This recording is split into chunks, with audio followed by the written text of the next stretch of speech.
Et donc d'abord cette nouvelle attaque antisémite, aussi odieuse que gratuite. Samedi matin à Hyères dans l'Essonne, un homme de 67 ans a été passé à tabac, insulté et menacé de mort.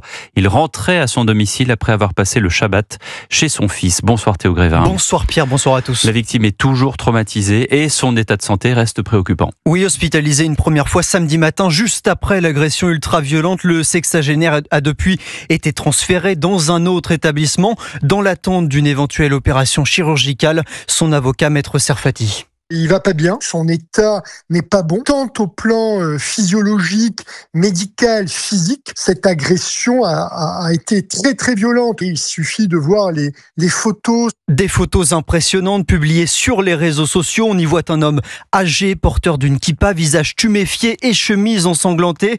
Sale juif, on va te tuer, lui a lancé son agresseur samedi matin avant de prendre la fuite grâce à l'arrivée d'un passant. Sur Europe 1, Benjamin Alouche, président de l'Assemblée des communautés juives de l'Essonne, s'inquiète de la multiplication de ces agressions antisémites. Ça aurait pu être beaucoup plus grave. On nous met des cibles dans le dos à longueur de journée, on nous demande de répondre d'une politique qui est menée à 3500 km, alors que nous sommes des citoyens français. On ne comprend pas cette assignation à notre statut de juif. L'agresseur lui reste introuvable pour le moment. Les caméras de vidéosurveillance de la ville sont toujours en cours d'exploitation. Une plainte a été déposée notamment pour menaces de mort et violences commises en raison de la religion. Merci de ces précisions Théo Grévin.